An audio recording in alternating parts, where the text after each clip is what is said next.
teach me all about this stuff.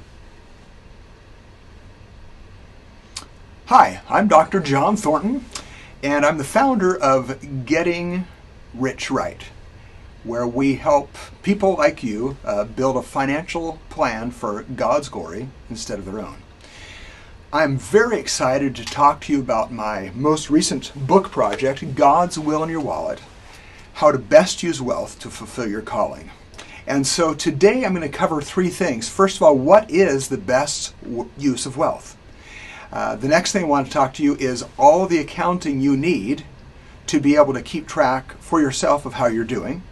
And last but not least, I'm going to talk to you about three financial tools that you can use to build a personal financial plan for God's glory.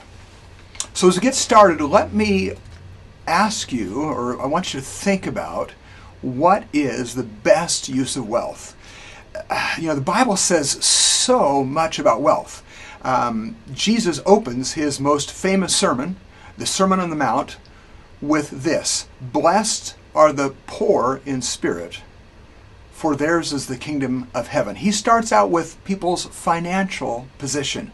Why does Jesus talk so much about wealth? It's really important. In fact, money, which is how we measure wealth, money is the most powerful tool that humanity has ever invented.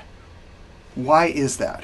Economists tell us that we can use money for three major purposes.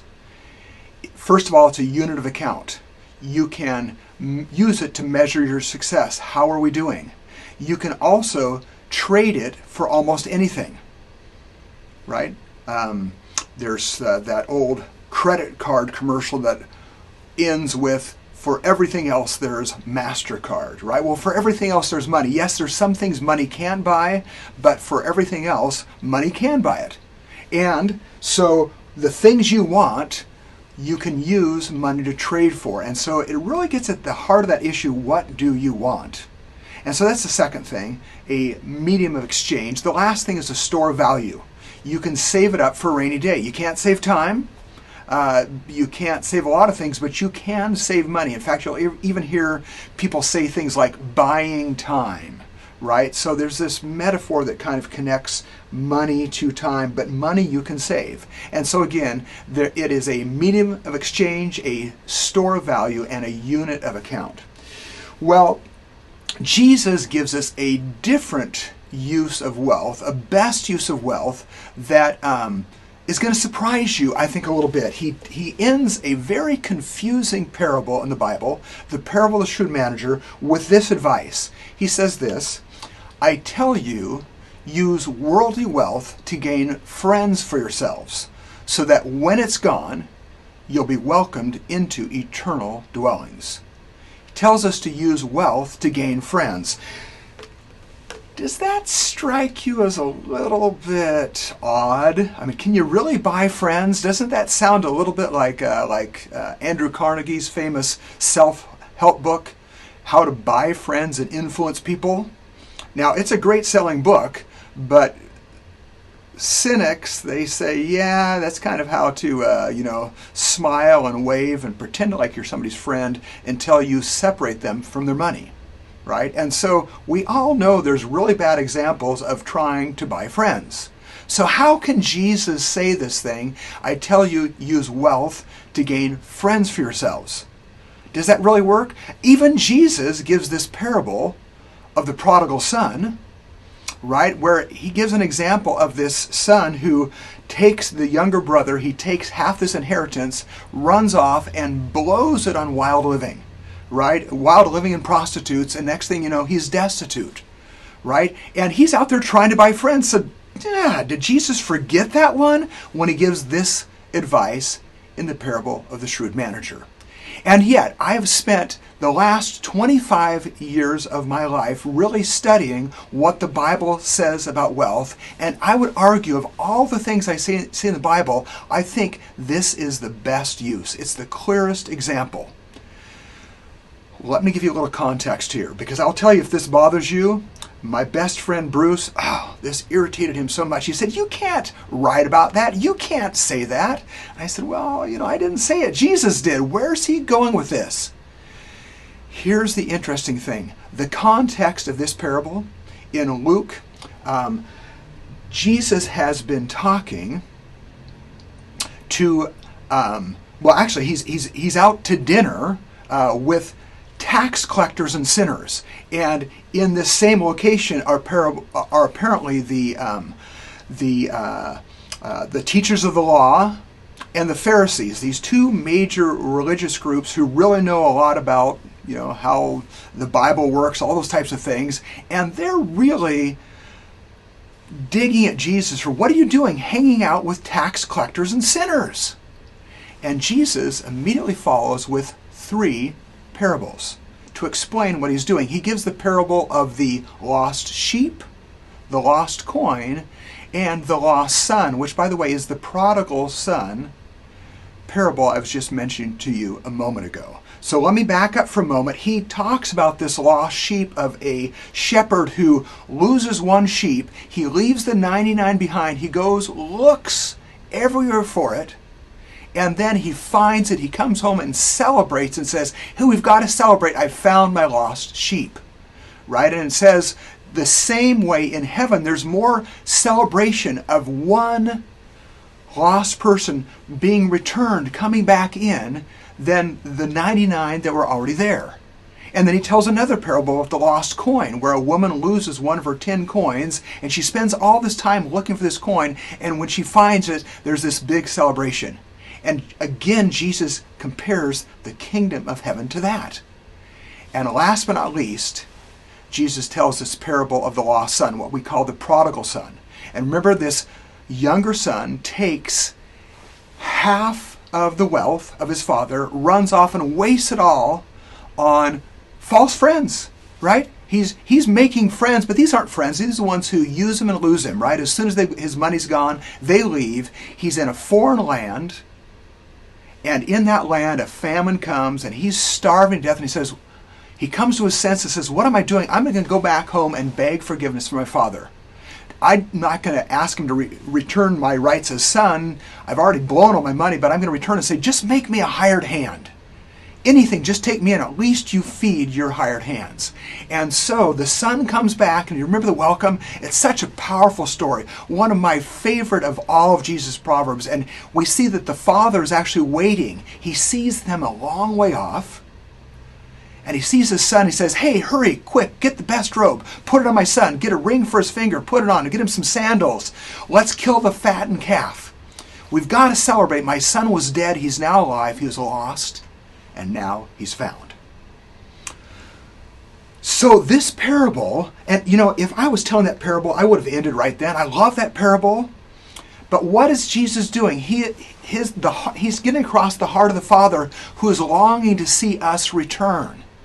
And I love that. It means so much to me. And then Jesus throws in the other brother, the older brother, who is not so excited that this wastrel of a son, this little brother's come back. He says, what are you doing? He already blew half the stuff you've got. And the father says, hey, we have to celebrate, right? I mean, everything I've got is yours. So, some complaints the older brother had about, I never get a party with my friends. I've been around slaving away, serving you faithfully. And the father says, we had to celebrate. Your brother was lost. He's now found. Interestingly, that's where this next parable comes, the parable of the shrewd manager, where Jesus goes on to this next parable and says there was this manager who's accused of wasting the money of the owner, and the owner comes and says, give me an account. And the manager, he says, what am I going to do now? I'm going to lose my job. I'm too weak to dig. I'm ashamed to beg. Here's what I'm going to do. I am going to run around, and he calls the master's creditors in and says, how much do you owe my master? And he says, okay, cut it in half. 1,000 barrels of oil, make it 500. And he cuts a bunch of shady side deals so that he can get a soft landing when he loses his job. And then Jesus pipes up with this. He says, the people of this world, they're a lot more shrewd at dealing with their own kind than are the people of the the light, the people who follow me. And he says, you should be just as shrewd as them, but really for accomplishing my purposes, kingdom purposes, instead of your own. And he says, that's when he gives this advice, or this command, I would say, I tell you, use worldly wealth to gain friends for yourselves, so that when it's gone, you'll be welcomed into eternal dwellings. And so, I have seen now, as a PhD in accounting, a CPA with over almost 40 years experience, and seen the money problems that come up, I would argue there is one litmus test rule we should all use. And it's this: use your wealth to gain a friend. The friend test, right? Ask yourself, will this gain a friend? And it will solve your money problems. And not the money problems of, is your money gone? I don't know. We are trying to gain friends forever. In fact, if you listen clearly to what Jesus is saying, I think he's saying this: if you would use your wealth to love other people like God loves you, and if he gets the glory instead of you, guess what? You simultaneously fulfill the great commandments: love God and love people, and the Great Commission: make disciples. You simultaneously do those when you use your wealth to gain a friend. And so the question is really this: will we have the heart of our Father or the heart of the other brother? The Pharisees were not so happy about Jesus trying to get sinners to come into the kingdom. But that is what God is about. We are all sinners, and he wants to bring us home. So that's the number one thing. I want you to get your heart right on here. And when we talk about God's will in your wallet, I'd love to spend some time today telling you how to find God's will for your life. Best passage ever, 2 Peter chapter 1.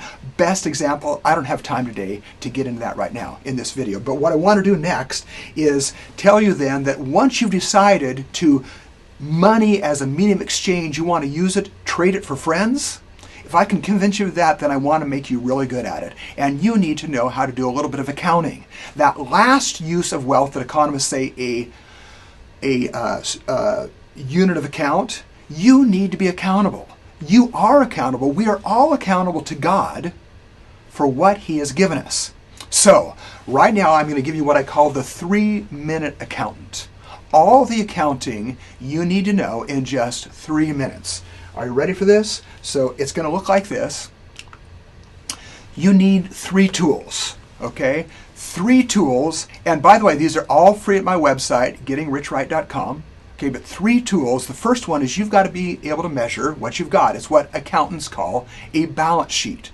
Now, this is really easy. I know you're probably watching this on your videos at home or on your computer at home, so you can like freeze this for a moment. Get a sheet of paper. I want you to do each of these. Okay, but I'm going to tell you in 3 minutes how to do it. So here we go. The first thing is you want to be able to measure your net worth. Just what do you own, what we call an asset, and what do you owe, what we call a liability. And here's what I found from years of research and working with thousands and thousands of people. If you will simply write down the 3 biggest things you own and the 3 biggest things you owe, that is your net worth. You're going to be 95% there. It works for everybody. Okay, it works for my broke college son when he's graduating from college and he's got a tiny little bank account, he's got a really old car, and electronics. Those were his 3 biggest things, okay, that he owned. It works for the richest guy in the world, like Elon Musk. What's the 3 biggest things he owns? I don't know, right? Tesla, SpaceX, and X, formerly known as Twitter. Okay, so you get the idea. It works for anybody. Write down the 3 biggest things you own, 3 biggest things you owe. If you owe nothing, just put 0. But if you owe something, write down the 3 biggest things you owe. By the way, quick helpful hint. When it comes to what you owe, there's always a dollar figure attached to it. Just check your recent bills, your recent mortgage statement. That's the biggest debt in the United States. Second biggest one's your car loans. You can group them together. If you've got more than one car loan, that would be the second group. Third biggest group is student debt. Right? I love to joke that I work with the poorest of the poor, college students. Yeah, their net worth is usually less than 0, not like that poor person you're thinking in some developing country. Okay, so again, what you owe, you can quantify it, it's in dollars. What you own can be a little tricky. Yes, bank accounts, that comes in dollars. You could check the stock market for those things. But you also have things like cars, computers, whatever. here's my big tip: guess. You put a value on it. Put a value on your house. You can go out to Zillow, Redfin. You could go out and check the price of your car if you want to on one of the different websites that will give you the value of it. But guessing is close enough. Okay, so that's the first thing. What do you own and owe? That is your net worth. The second thing is, what are you earning and spending? Are you running at a profit? Do you earn more than you spend? Or are you running at a loss? Do you spend more than you earn? Again, most college students, this is a hard thing to be profitable at this stage. A lot of you, you're already out there in your careers. You should be earning more than you're spending. But all you have to do is list what you earn. We're going to end with this in the last part of this lesson. But what you earn, there's just two sources of earnings. Okay, what we call active income, that's you working. And then if you have investments, they might be earning something for you. Okay, so what you earn, you can write that down, and then what you spend. Okay, so subtract one from the other, that's your profit or loss. Last but not least, where does your cash come from and where does it go? What we call a cash flow statement. And there are three sources of cash. My students are often confused on that. They think the three sources of cash are mom, dad, and the government. No, okay, the three sources of cash. There are just three, and well, before I tell you, let me give you a little stat I've heard. I've heard it so many times. The statistics change just a little bit, but about half the people in the United States cannot pay a $400 unexpected bill without either selling something or borrowing money. Probably that same half couldn't even miss one paycheck without selling something or borrowing money. But in those stories that you've probably heard in the news or something, it's probably, well, 50-50 it's you, right? It's half the people in the United States. Well, whether you're that person or not, the three sources, I've just snuck them in there. You can earn it, that tool we just did, the income statement, right? Are you earning more than spending? That's one source. You can earn it. You can sell something, or you can borrow. And by the way, the first two tools you just filled out here, right?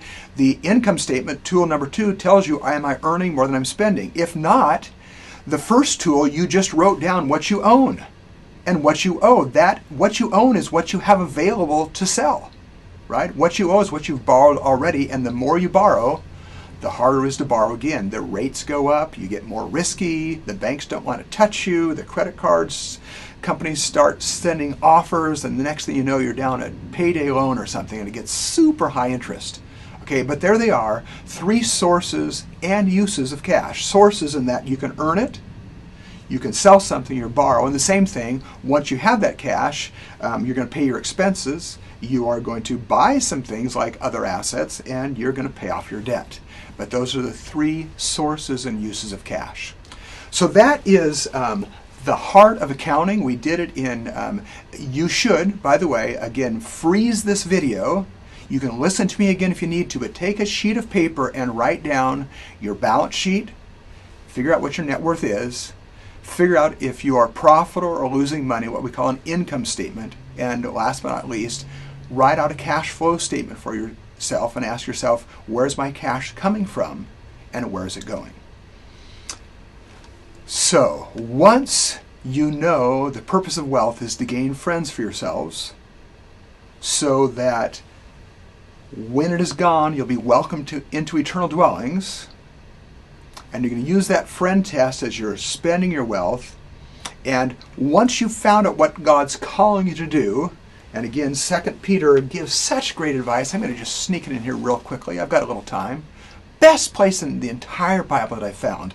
For the last 30 years of my life, I would really say I've been driven by one question, and it's this. I'm saved, now what? I'm saved, now what? We know that His divine power has given us everything we need for life and godliness, right?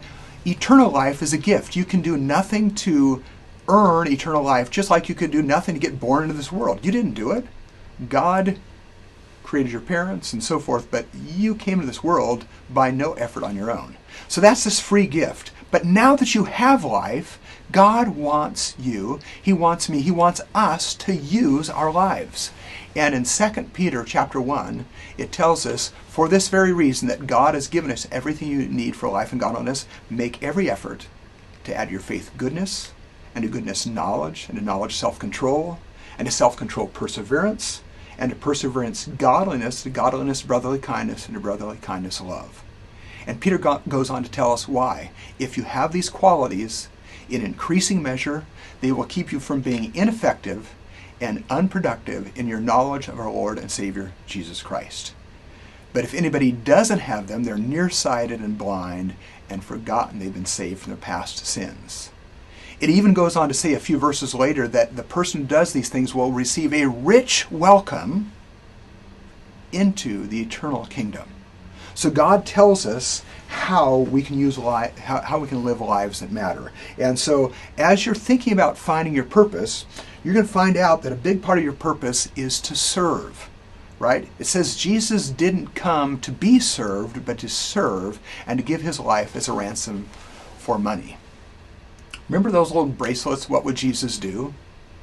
Well, what did Jesus do? If we are followers of Jesus, wouldn't we do the same thing? Jesus says if you want to be great in the kingdom, learn to be the servant of all. So you need to figure out how you serve. And so in this last part of today's presentation, I want to talk to you about two sources of earnings that are going to help you have the financial freedom to do whatever God has called you to do. Maybe now's a good time for a quick personal story. Years ago, when my wife and I are both financial professionals, I felt I wanted to be a summer youth camp speaker, right? But I wanted to free myself up to do that for free. I wanted to be able to speak to people and tell them about Jesus, okay, but I didn't want them to think my motivation was money. And I was a CPA at the time, and a lot of the people I worked with, they thought that pastors, of course, they have to believe that. That's what they're paid to do. And I wanted to be able to speak to kids for free. And so I set out to become a professor and got a PhD in accounting and talked to a lot of people about money these days. But I was really trying to free up my summers so I could do youth work. And my wife also, she was an actuary. If you don't know what that is, Wall Street Journal once said, accountants invented actuaries so there would be somebody more boring than themselves. So we were the original fun couple, but we wanted to do youth work, and my wife also wanted to be a stay-at-home mom. And so all of a sudden we went from making pretty good income as a CPA and actuary to dropping all the way down to $8,000 per year. And we were trying to figure out how to live on that. And when I looked back, 6 years later after I'd finished my master's and PhD, I looked back at graduate school, and my little miracle at the time is here we were following what God was calling us to do, we felt, and we realized with a few accounting tools, we not only survived, we thrived.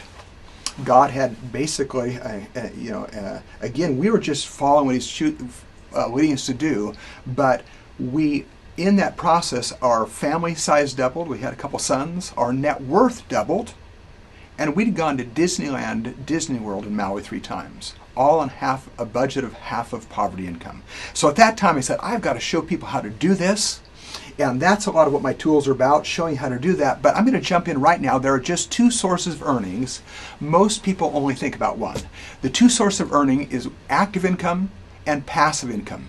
Active income is you times rate times time, and passive income is your stuff times rate times time.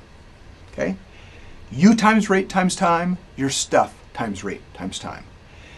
Now, a lot of people want to work hard and save a bunch of money so they can retire and spend the rest of their life doing nothing.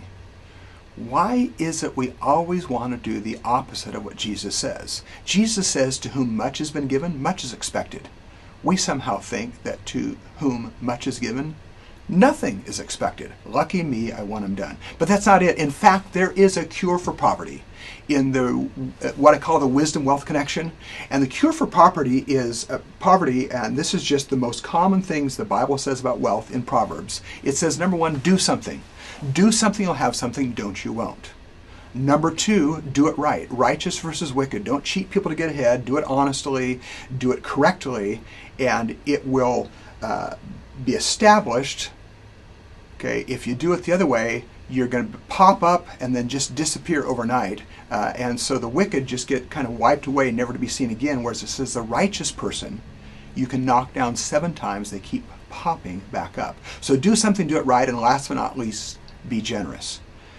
Okay, and those are just the 3 biggest things that connects worldly wealth to wisdom in the Bible. Do something, do it right, be generous. And so the goal isn't to do nothing with your life. It's rather to find, God, what are you calling me to do? How are you calling me to serve? And then making sure that you have the capacity to serve. Some people need a lot of money to serve. Maybe they want to solve world hunger. Some people need no money to serve. I want you to free you up so you can do what God's called you to do. Okay, but active income is one way. You go earn a wage. You times rate times time. The other thing is passive income. Passive income is your stuff times rate times time. So you could go back to that balance sheet you've just created and ask yourself, of the assets, of those 3 assets I've listed, are they going up in value? Are they flat? Are they going down? Because money is a lot like seed. You can eat it, you can plant it, or you can store it. The only way you can get more is if you plant it. Does this make sense? So if you're consuming it, if you look at your assets and they're all going down in value, maybe you've got really expensive cars and they're going down really fast. Okay, bummer. You are consuming your stuff. Okay, maybe the stuff's just laying in their bank. That's like under the mattress with low interest rates. Now they've gotten just a little higher recently, okay, and there are some possibilities there, but don't leave it under your mattress. That's storing it, it's a waste. You want to plant. And to the extent your faith allows you, you want to plant a big field. You want to invest a lot. You also want to invest for eternity. Okay, and so to do that, think about that metaphor and look at your balance sheet, plant, eat, and store. And at some point, you may find out that your assets are earning more than you are. Your passive income is more than your active income. Okay, the Proverbs say a lot about this, right? It says the fool doesn't plant in season, and so at harvest time, there's nothing there. So you do need to put a prudent amount away for retirement or whatever that's coming up. Eventually, you will lose your strength, okay? But you also want to be bold, okay? Bold both in what God's calling you to do, bold for the kingdom. Store up treasures eternally, and those are the ones that don't fade, disappear, and spoil. That's why Jesus says, don't store up treasures here, store up treasures there. Ultimately, he wants your heart. And as we wrap things up in this talk, I'd love to encourage you to go to my website, gettingrichright.com. All my resources are free. You can see how to build a financial plan. There's also, I want to thank American Christian Credit Union out on their website. They've got a place where you can get a free Bible study that I've written and the lesson plans on how to do that. And so I really hope that you'll ask yourself, how am I really using my wealth? Do I have the heart of my father or the heart of the other brother? As Jesus' parable kind of winds down, as he moves on after that parable of the shrewd manager, it says that the Pharisees and the teachers of law were sneering at Jesus because they love money. And, you know, there are eternal treasures and there are temporal ones, and the eternal ones continue on. And as far as I can tell, when it comes to eternal treasures, the people that you are running into, that God brings you to serve, or to your family, whatever, these folks are your potential for eternal treasures. They're the ones that will welcome you there when you get there, that you get that rich welcome when you arrive. And so thank you for thinking about this. Keep in mind this friends test. How can I use my wealth to gain true friends? Hopefully they become disciples, but even if they don't, in 1 Peter he tells us this: live such good lives among the pagans that though they accuse you of doing wrong, they may see your good deeds and praise your Father on the day of his returning.